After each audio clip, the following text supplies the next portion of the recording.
Buenas tardes para todos. Quiero dar un agradecimiento a UNEFCO que me ha invitado a este espacio de conversatorio sobre el fortalecimiento de la lectura comprensiva.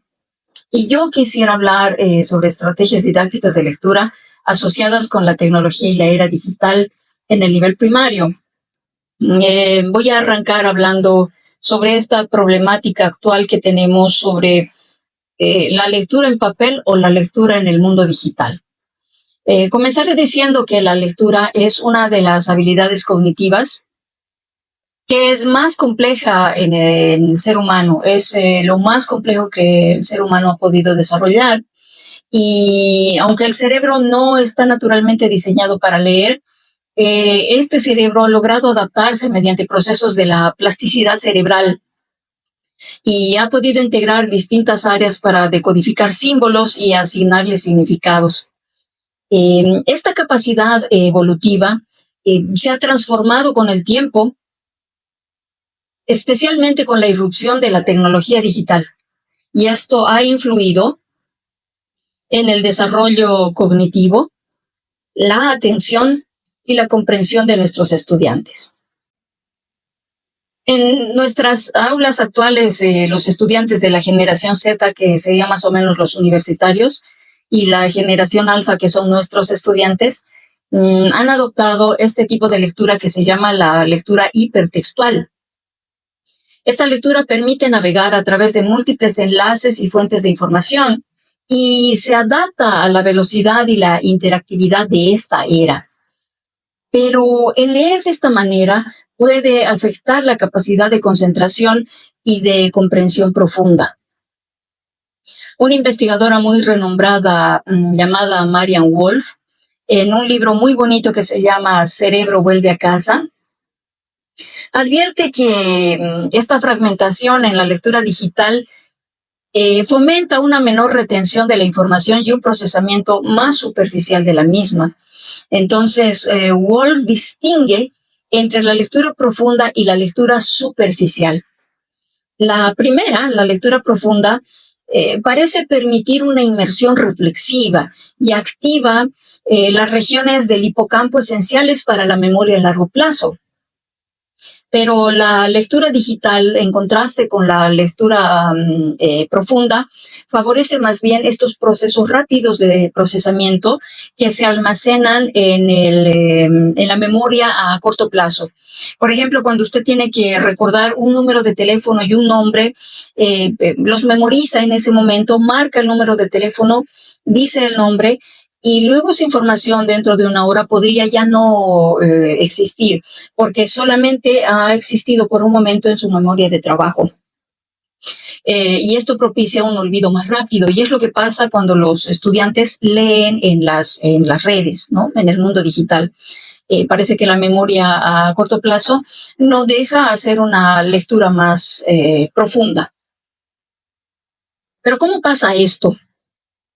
Para ver qué es lo que está pasando o cómo afecta esto a los lectores que son actualmente nuestros estudiantes, nuestros niños, tenemos que recordar algunos elementos de la comprensión lectora. Por ejemplo, para que la comprensión lectora se dé efectivamente, los niños tienen que empezar primero a decodificar, luego tienen que ganar fluidez lectora, luego de la fluidez lectora pueden empezar a activar conocimientos previos, conjuntamente con la elaboración de inferencias que ellos pueden hacer, y finalmente pueden hacer la comprensión crítica del texto. Recordemos qué es la decodificación, y vamos a decir que la decodificación es la habilidad de los niños de reconocer palabras escritas y luego asociarlas con los fonemas correspondientes. Un escritor llamado Billingham, en un libro también que se lo recomiendo mucho, que es La mente que lee, nos recuerda que la instrucción fonética, es decir, lo que nosotros conocemos como la conciencia fonológica, resulta crucial para aproximadamente entre el 10 y 15% de sus estudiantes, de los niños de primero de primaria, por ejemplo. Del 10 al 15% de estos niños necesitan sí o sí repasar, hacer ejercicios de conciencia fonológica.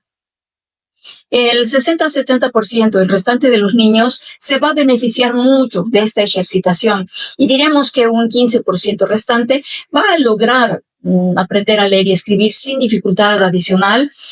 Utilice usted el método que utilice. A nivel neurocientífico, esta decodificación activa múltiples áreas del cerebro. Lo que quiero mostrarles es que como la lectura es un proceso que es tan complejo para el cerebro que debemos tenerlo en cuenta para cuando tengamos que proponer actividades de comprensión lectora desde muchos puntos de vista. Diré, por ejemplo, que el córtex visual aquí en la parte occipital, el que nos permite ver el reconocimiento de letras, es el que se va a activar. Pero también hay que relacionarlo con patrones, con palabras. Entonces el giro fusiforme que está por aquí empieza a hacer esas asociaciones con patrones, con palabras familiares que él ya conoce, que el niño ya vio. Y entonces el lóbulo temporal empieza a pensar qué sonidos necesito para esta palabra que he reconocido. Y el lóbulo frontal dice, está bien, hemos reconocido la palabra, la hemos asociado con su sonido, con su significado, y entonces el área de Broca que está en el lóbulo frontal dice, vamos a decirla en voz alta, vamos a leerla. Entonces, fíjense que hay toda una maquinaria puesta en marcha para el aprendizaje de la lectura o para que ocurra la lectura, ¿no? Y estamos hablando inicialmente de la decodificación. Ya los niños decodifican, ya pueden leer lentamente, pero como están tan ocupados en escucharse a sí mismos para ver que están asignándole el sonido que conviene a la letra que conviene y luego el grupo de sonidos a las palabras, cuando usted a ese tipo de niños les pregunta qué es lo que ha comprendido, ellos le van a decir nada. ¿Por qué? Porque les falta el segundo elemento que hemos mencionado, que es la fluidez lectora. ¿Sabe usted que la fluidez lectora es clave para la comprensión? Porque la fluidez nos da esa velocidad, nos permite controlar el ritmo y la entonación de lo que estamos leyendo. Y se desarrolla a través de la práctica y una exposición continua a muchos textos. ¿De qué manera podemos llegar entonces a esta lectura automática en español? Es repitiendo muchas veces los mismos textos adecuados para el inicio del ganar de esta velocidad.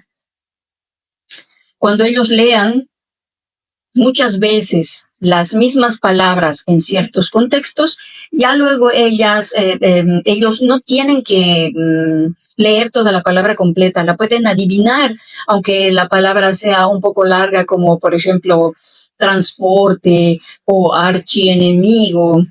La decodificación en este caso seguirá siendo rápida porque ellos ya tienen el conocimiento previo de estas palabras que han estado practicando en textos anteriores repetitivamente.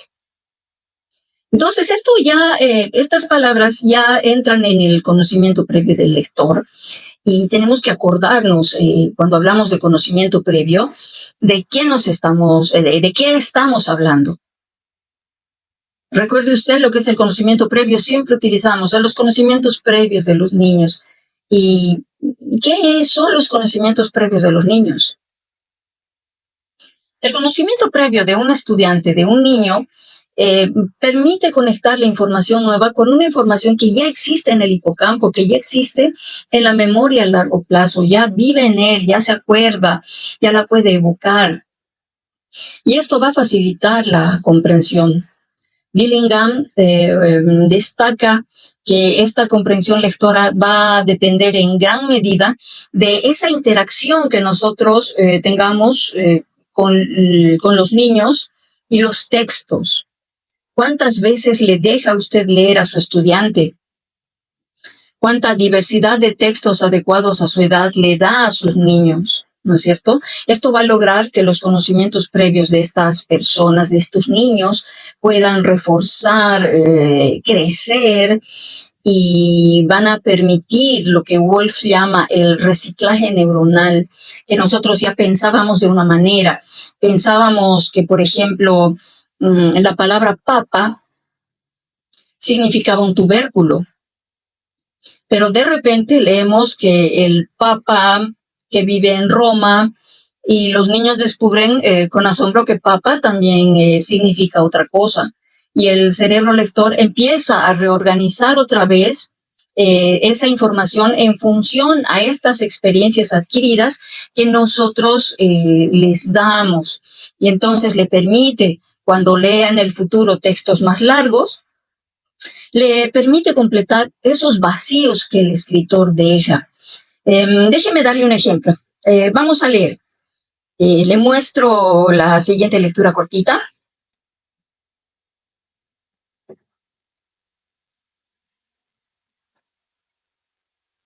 Muy bien. Ana derramó el café y Marcelo saltó de su asiento. Marcelo se la pasó buscando un trapo. ¿Sí se comprende? ¿Sí usted ha comprendido lo que el enunciado que estamos mostrando? Sin embargo, profundizaremos en algunos detalles.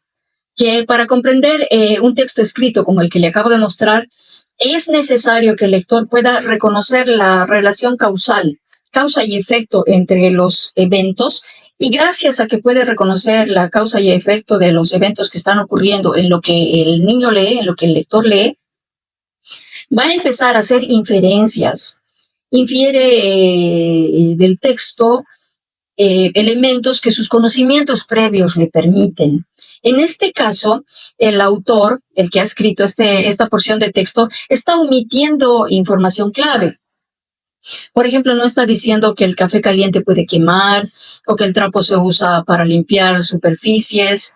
El autor está asumiendo que el lector ya conoce estos hechos y conceptos y por esta razón nuestra mente de manera automática proporciona esta información faltante para que nosotros podamos completar ese significado. ¿Qué le parece? Pero, ¿qué pasa si no cuento con ese conocimiento previo? Pero, ¿qué pasa si me dan un texto para leer omitiendo información deliberadamente, como en el ejemplo anterior, y nosotros tendríamos que completar esta información? Pero, ¿será que siempre nosotros comprendemos lo que leemos? ¿Será que siempre podemos completar la información faltante? Veamos este ejemplo que Billingham nos da, que dice: la investigadora vio que la distribución de datos era perfectamente simétrica. Le envió un correo a su asistente.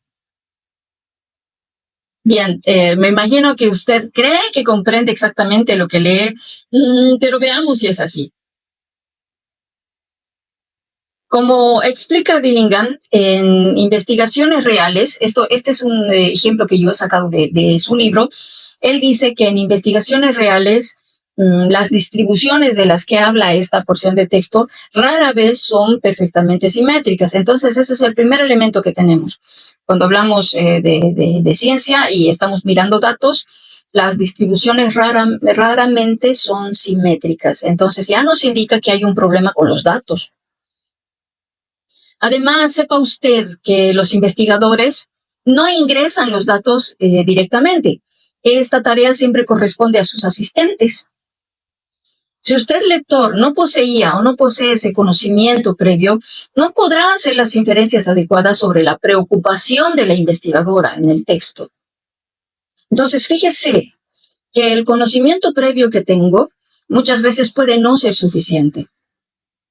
Entonces empezamos a hacer inferencias porque al cerebro no le gusta quedarse en un vacío. Él siempre quiere completar como piensa que puede ser.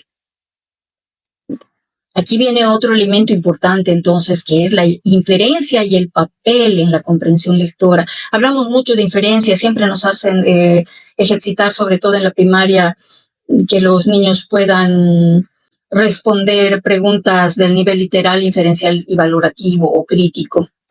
Y la pregunta es ¿por qué? Y tal vez aquí hay un poco de la respuesta si tenía alguna duda. Una mayor adquisición de conocimientos previos que le podamos dar a nuestros estudiantes le va a abrir puertas importantes al mundo de las inferencias en la lectura, porque si nosotros nos acordamos, la inferencia es este proceso cognitivo que va a ser clave en la comprensión lectora, porque le permite al lector, le permite al niño deducir esta información que no está explícitamente mencionada en el texto. Y este proceso requiere el uso de conocimientos previos y las habilidades de conectar pistas contextuales que va dejando el libro para completar el significado de cualquier texto que esté leyendo. Entonces, la inferencia es fundamental, porque sí o sí, en cualquier texto que usted lea, los autores van a omitir información deliberadamente porque ellos confían en que el lector va a poder llenar esos vacíos con base en su experiencia, en su conocimiento previo. Pero si no desarrollamos esta capacidad en los niños, sin esta capacidad, entonces la comprensión de los textos se va a volver más superficial y muy limitada. Recordaremos el texto que acabamos de leer, por ejemplo, Ana derramó el café y Marcelo saltó de su asiento. Marcelo se la pasó buscando un trapo. Entonces también ya dijimos hace un momento que para comprender esta situación, el lector ha tenido que inferir que el café estaba caliente y que Marcelo reaccionó primero porque no quería quemarse y después se paró a buscar un trapo porque esto nos sugiere, digamos, que el café derramado en una superficie puede generar un problema que ellos quieren solucionar. Y sin estos conocimientos implícitos, el texto para cualquier niño, para usted, si fuera un texto científico de mayor complejidad, el texto carecería de sentido completo. Entonces, siempre se espera que el lector infiera algo, ¿no?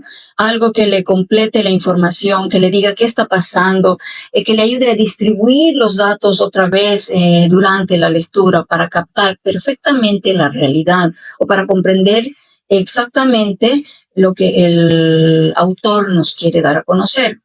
Así que esta capacidad, el desarrollo de la capacidad de las inferencias, se debe trabajar mucho en el aula mediante pequeñas estrategias que nosotros ya conocemos, pero recapitulemos algunas, como formularle preguntas abiertas a los niños,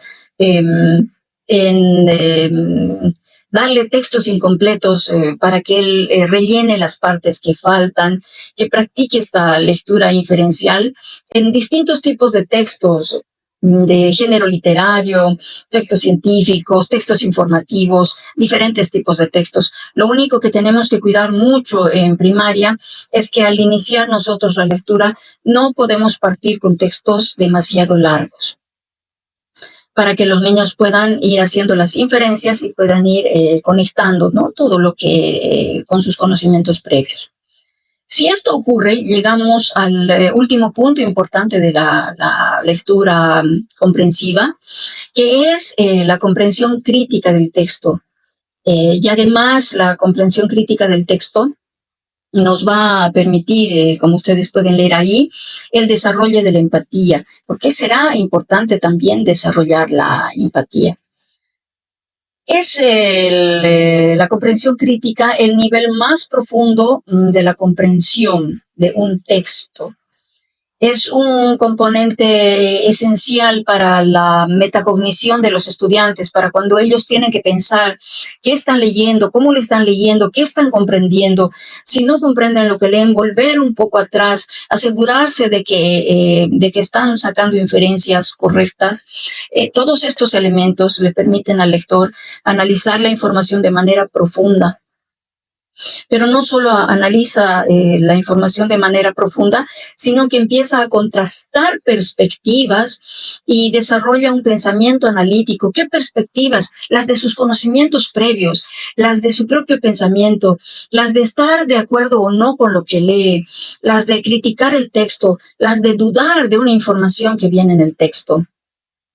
Nuestra investigadora Wolf remarca que este proceso también está vinculado con el desarrollo de las neuronas espejo. Y esto a mí me parece fundamental, me parece muy importante, porque hablamos que la comprensión lectora también va a desarrollar la empatía y la comprensión emocional. ¿De qué? ¿Cómo? Vamos a empezar entendiendo qué son las neuronas espejo. Por ejemplo, si nosotros vemos a alguien sonreír, las neuronas espejo, nuestras neuronas espejo, se van a activar. Y si alguien está sonriendo, nos provoca una emoción similar. Nosotros nos acercamos riendo y le preguntamos, ¿de qué te ríes? Este ejercicio nos ayuda a conectarnos emocionalmente con las otras personas y nos ayuda a aprender mediante la observación. Si alguien se pone triste, nosotros nos ponemos tristes, tratamos de consolarlo. Si alguien está enojado, tratamos de entender lo que está pasando. Las neuronas espejo nos permiten hacer este ejercicio. Y en el contexto de la lectura, estas neuronas espejo permiten que los lectores se identifiquen con los personajes y experimenten las emociones de los personajes de un cuento o de una novela, por ejemplo. Y esto va a enriquecer su comprensión y su conexión con el texto. Hay un ejemplo de un escritor llamado Alberto Manguel que dice, yo estaba leyendo la novela Los Miserables cuando yo era adolescente. Y cuando llegó un personaje específico dentro de la novela, él cuenta cómo sintió una profunda identificación con este personaje.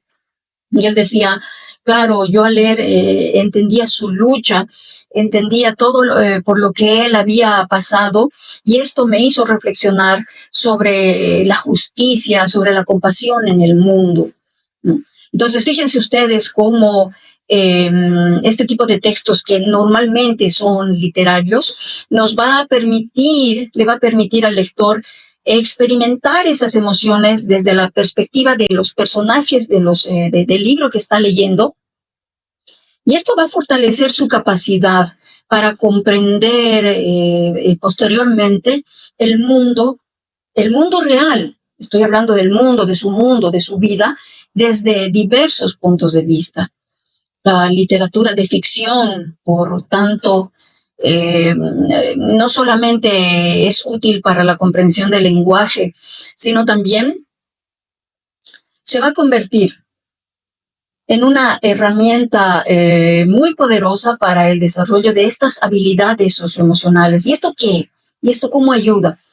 Esto aporta mucho porque permite que ese lector, permite que esos niños que van desarrollando estas habilidades, luego se pongan en el lugar de las demás personas. Esto les va a ayudar a generar conexiones emocionales más profundas con la humanidad.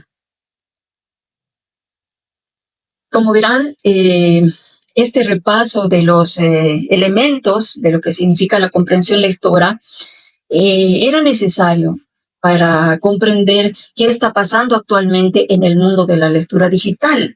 Ya sabemos entonces que nuestros niños están acostumbrados, la mayoría de ellos, porque tendríamos que ver qué está pasando en una escuela rural, en el área dispersa, pero normalmente los niños están acostumbrados a leer desde el celular, desde una computadora, saltando los ojos. Si ustedes se ponen le ponen atención a qué hacen los ojos de los niños cuando están con el celular, están saltando de un lugar para otro, ¿no? Entonces, lo que hemos visto es que si nosotros queremos que nuestros estudiantes comprendan lo que lean, deben decodificar lo que leen. Esto va a pasar en primero de primaria, pero luego deben leer rápidamente, fluidamente, y eso luego les va a permitir conectar el mismo texto haciendo inferencias, conectando con sus conocimientos previos, y eso les va a llevar al último punto, que es el sentido crítico que tiene frente al texto que está leyendo, ¿no es cierto? Entonces, hay una dificultad actual en la lectura que se da en papel, que yo diría que ya no se da mucho en papel, y esta lectura digital que nosotros mismos incluso la practicamos. En la actualidad, tanto la lectura en papel como la lectura digital presentan retos significativos dentro del aula. La lectura en papel permite una mayor retención de información. Ya lo hemos ido viendo, podemos leer con más profundidad, nos podemos sumergir en el texto, en el libro, nada nos distrae y podemos promover esta comprensión profunda y este desarrollo del pensamiento crítico porque estamos absortos solamente y concentrados en la lectura del libro. Lo malo es que actualmente sabemos que hay una falta de motivación en los estudiantes acostumbrados a esta interactividad digital y esta disponibilidad limitada de materiales impresos que ahora tenemos. Casi ya no tenemos bibliotecas, ya hay muy poquitos libros impresos. Y entonces ellos, a nuestros estudiantes, a la mayoría no les interesa leer libros. En cambio, ¿qué pasa con la lectura digital? Es muy interesante que alguien decía en una conversación, no recuerdo quién, pero decía, nosotros estamos repitiendo, los docentes estamos repitiendo diariamente que nuestros estudiantes no leen ni escriben. Pero esta persona decía, si ustedes pudieran juntar en un solo texto todo lo que ellos leen en el día, en el internet, en sus mensajes, etcétera, y todo lo que ellos escriben, tranquilamente podríamos armar un texto de la extensión de por lo menos un cuento. Entonces, cuando nosotros decimos que ellos no leen, no es verdad. Ellos leen mucho digitalmente, pero esta lectura digital se caracteriza justamente por eso, por ser superficial. Ellos leen poco, porque las cosas que consultan son pequeños conceptos, descripciones inmediatas de un objeto. Si no entienden lo que está describiendo Wikipedia, pueden entrar a una inteligencia artificial y decirle, descríbeme más concretamente. Cuando ellos ya tienen la descripción más concreta, ya no les interesa profundizar. Y este tipo de lectura hipertextual está fomentando en los estudiantes y en nosotros mismos esa fragmentación de la atención, ese fomento de la lectura simplemente superficial y por lo tanto causa esta disminución en la retención de la información. La mayoría de la información que vamos a leer se queda en la memoria a corto plazo. Usted va a dormir y al día siguiente ya no la tiene. ¿Qué le parece? Wolf, nuestra investigadora, también nos dice que este cerebro lector digital va a procesar la información de manera superficial. Y esto va a afectar a esa capacidad de análisis y reflexión que los niños deberían tener frente al texto. Por eso, cuando yo me pongo a pensar en estrategias, cuando a veces me preguntan, ¿y estrategias en el mundo digital? Yo me pongo a pensar en este problema. Siento que primero deberíamos poder entender estos elementos diferenciadores de la lectura profunda y la lectura superficial y comprender que la lectura en papel debe utilizarse, deben leerse libros en momentos donde nosotros queramos que los estudiantes logren esta comprensión detallada y profunda. Por ejemplo, análisis literarios, cuando queremos que interpreten conceptos más complejos, científicos. Pero la lectura digital, en cambio, podríamos aprovecharla para actividades, por ejemplo, de investigación más rápida, para explorar diversas fuentes de alguna cosa que ellos estén investigando o para este aprendizaje interactivo, de jugar con ellos con diferentes herramientas que existen en el Internet.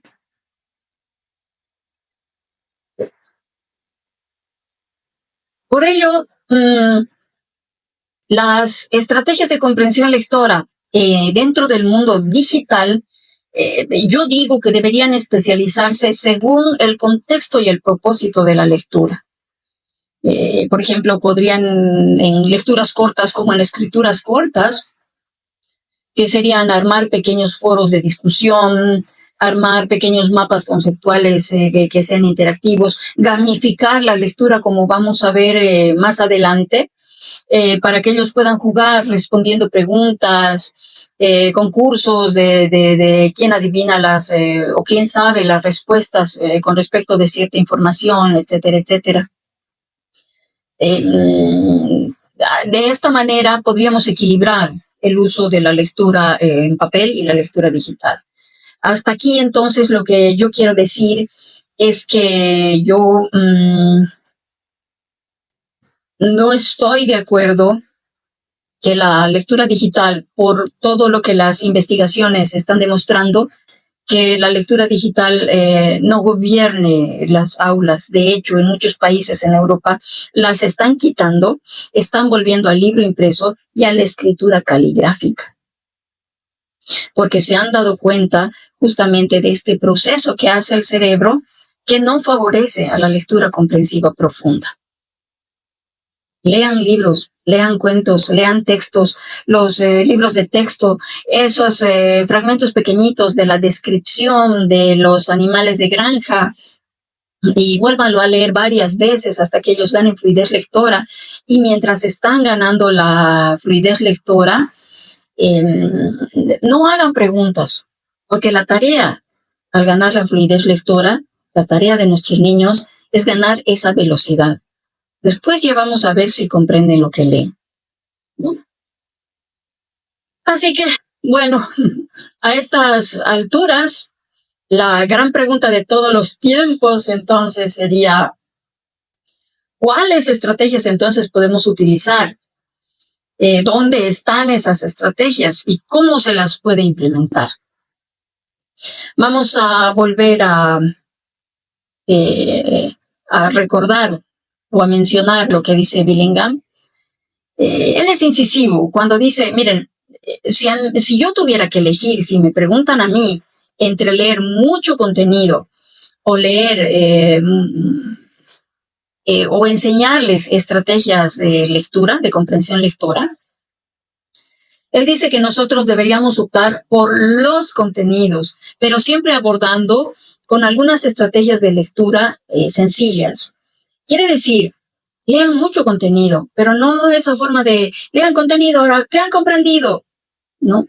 Sino que les enseñemos 3 estrategias fundamentales de comprensión lectora que están dando vueltas por ahí todo el tiempo, que siempre son las mismas, que son las que funcionan. Esas 3 importantes.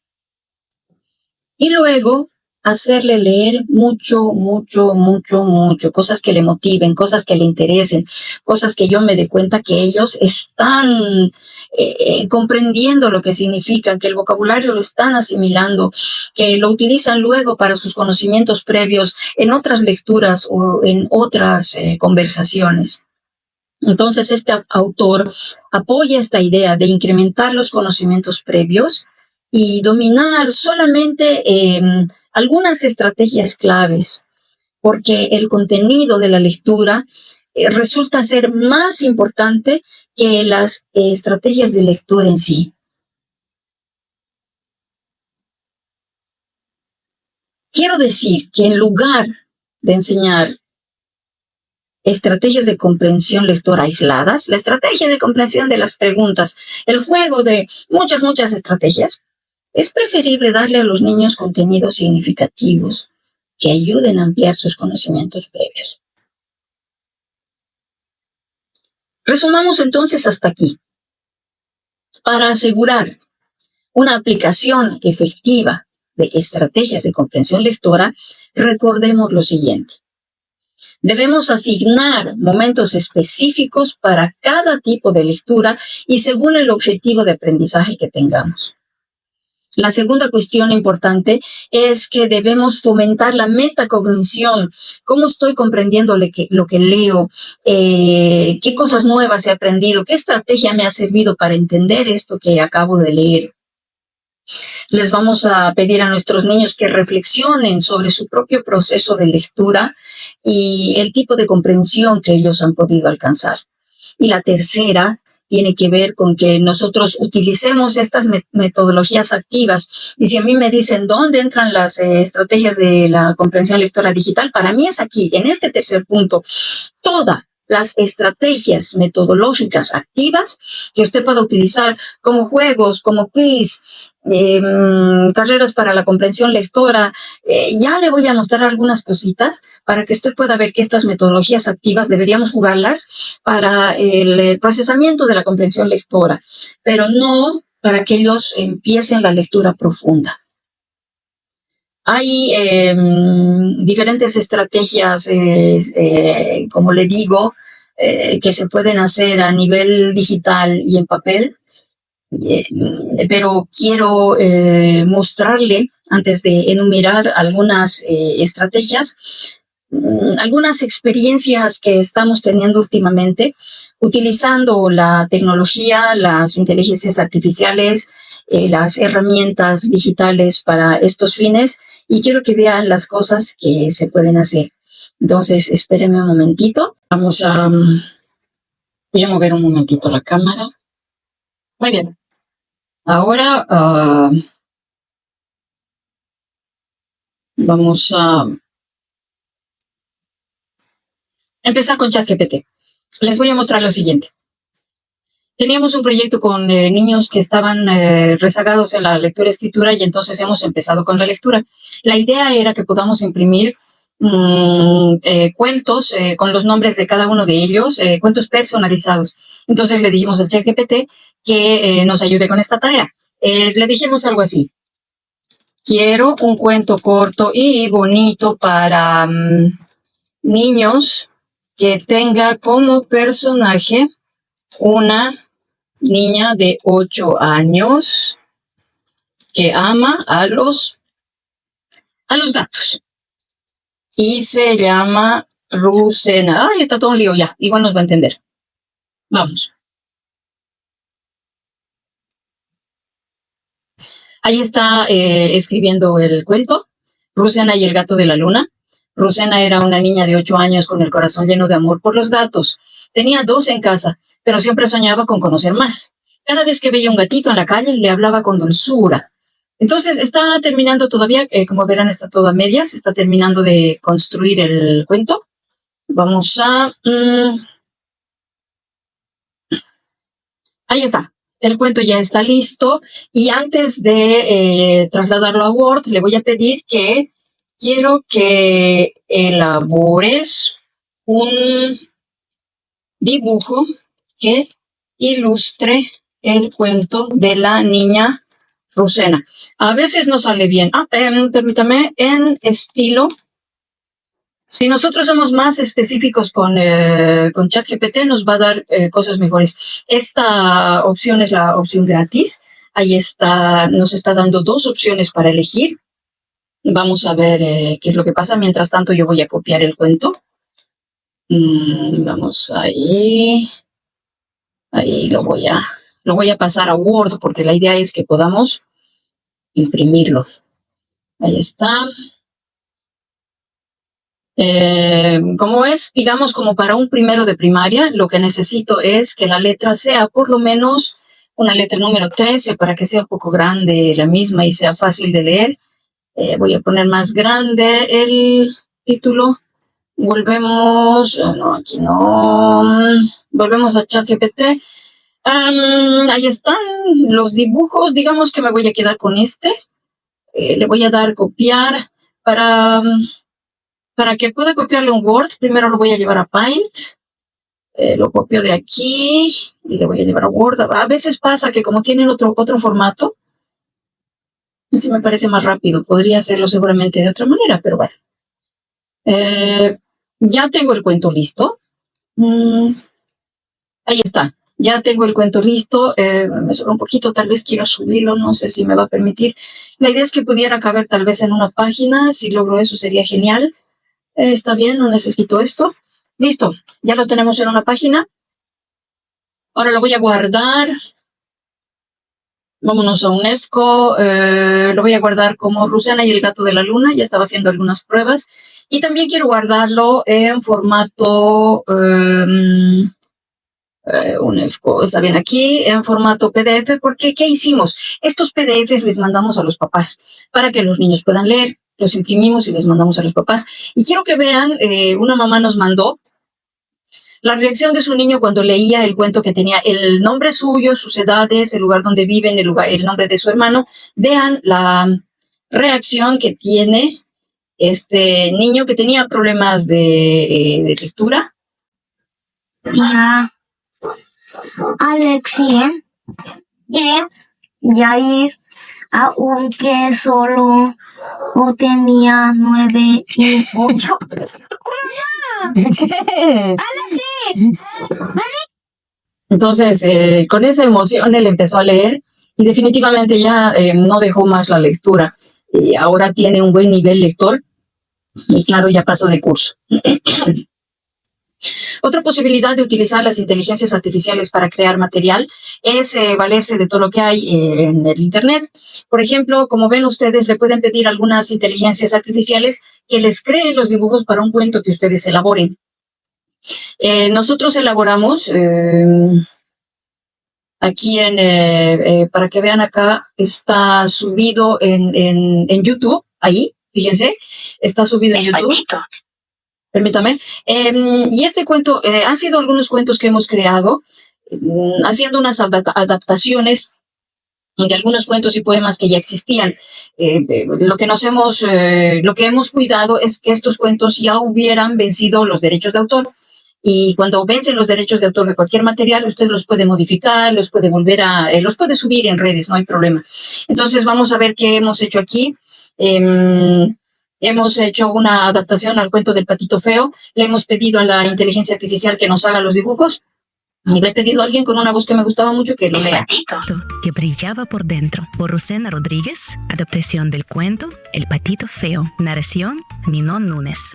Un día de primavera, en un rincón tranquilo del estanque, nació un patito un poco distinto. No era tan esponjoso ni tan brillante como sus hermanos. Y por eso, todos lo miraban raro y le decían, «Eres muy feo». Sus hermanos. Ahí está, esta es una opción. Luego también creamos una con base en el poema de Lope de Vega. Cambiamos para que parezca actual. Lo mismo, creamos música es libre de derechos de autor, todos los dibujos. Los ratones, por Rusena Rodríguez. Es una adaptación del poema de Lope de Vega. Se juntaron los ratones para librarse del gato y después de largo rato de disputas y opiniones, dijeron que acertarían en ponerle un cascabel, que andando el gato con él, librarse mejor podrían. La idea de este material, por ejemplo, era que nosotros haríamos unas hojas donde los niños también podrían leer el mismo cuento, el mismo poema en la hoja, pero abajo teníamos varios ejercicios de comprensión lectora. Ahora, si nosotros no podemos interactuar con las inteligencias artificiales, con las herramientas que nos da el Internet, a mí me gusta, por ejemplo, vamos a hacerlo famoso al profe Víctor, que está también en Internet. Vámonos a sus videos. Este profesor lo que hace es crear juegos en PowerPoint y él sube el tutorial de cómo crea cada juego para que ustedes también puedan hacerlo. Pero a veces es difícil. Yo he intentado y hay que tener bastante experiencia en PowerPoint. Entonces lo que él hace también es que en el Drive, en su Google Drive, él deja ya el juego listo para que ustedes lo cambien. Por ejemplo, si yo entro a la máquina de chicles, que me gusta. Así que vamos a darle un vistazo. Le damos clic a la... Ahí está. Entonces es el tutorial para que ustedes puedan jugar, pero para que ustedes lo puedan hacer. Pero como a veces es difícil, él lo sabe y nos deja en el Drive para que nosotros podamos directamente bajar. Vamos a ver, máquina de chicles. Está descargando el juego y lo vamos a tener listo. Ahí está, ya está listo, lo voy a abrir y ya lo tenemos para jugar, ¿no es cierto? Aquí está, ya está listo para jugar. Lo único que tenemos que hacer nosotros es cambiar las preguntas. Por ejemplo, yo voy a cambiar la pregunta número 4 y dice, aquí va la pregunta, ¿qué es la fluidez lectora La pregunta. Aquí dice respuesta incorrecta, entonces voy a poner es leer fuerte. En respuesta incorrecta voy a poner es dormirse. Y respuesta correcta es leer velozmente. ¿No es cierto? Ya está, ya hemos llenado uno, pero ¿qué número era? Era el número 4, ¿no? Entonces nosotros vamos al inicio del juego. El juego está listo. Tengo que entrar, voy a jugar, voy a escoger la pregunta número 4. Como verán, es una máquina de chicles, hay que meterle una moneda, yo le voy a meter la número 4. Doy la vuelta a la perilla. Y veo que pregunta salió. ¿Qué es la fluidez lectora? Es leer fuerte, voy a escoger esta. No es leer velozmente. Listo. Y para este tipo de juegos no necesito internet, no necesito nada, solamente bajar las plantillas que este profesor, y hay mucha gente que también deja material que este profesor nos deja, y con ello podemos también interactuar y jugar con los estudiantes. También en Genially ustedes pueden crear una cuenta. Nosotros les hicimos leer a los niños por qué es importante leer, qué es la fluidez lectora, y luego creamos este juego en Genially, que tampoco lo creamos desde cero, acomodamos uno que había, y luego yo le pongo presentar y mostrar creación, y aquí ya los niños pueden jugar, respondiendo. A leer se dijo, empezar. Si queremos comprender lo que leemos, debemos leer con fluidez lectora, un lápiz y goma de borrar, un sándwich de milanesa. Un sándwich de milanesa. Qué mal volver a intentarlo. Debemos leer con fluidez lectora. Siguiente pregunta. Si comprende, y entonces fíjense que aquí también está el elemento lúdico, que hemos puesto cosas divertidas para que ellos respondan. Entonces, fíjense cómo hay varias posibilidades que nos permiten preparar material digital. También nos permiten crear nuestra propia literatura. ¿Por qué? Porque vamos a hacerle caso a las investigaciones. Las investigaciones dicen que para la lectura profunda necesitamos el papel y que para la lectura superficial o para ya gamificar, para ver si comprendieron lo que leyeron, etcétera, ya ustedes pueden utilizar cualquier medio digital. Entonces, es el consejo que yo quiero darle en esta pequeña conferencia, que volvamos al papel, que volvamos a leer, para que los niños entiendan lo que leen, para que lean críticamente, y a partir de la lectura crítica pasen todos esos conocimientos a su vida del día a día y les pueda servir también para que puedan comprender su propia realidad. Entonces es un trabajo que parece solamente de la escuela, sin embargo no lo es. Si logramos que nuestros niños comprendan lo que leen, vamos a cambiar, vamos a afectar toda su vida futura, y eso es lo que queremos. Espero que todo este material y la teoría que hemos repasado les haya servido, que les haya inspirado para que ustedes puedan hacer lo mismo en sus aulas y puedan ser un poco curiosos para ver qué cosas más hay en Internet para que están listos para utilizar. Solamente hay que tener un poquito de curiosidad. Muchas gracias.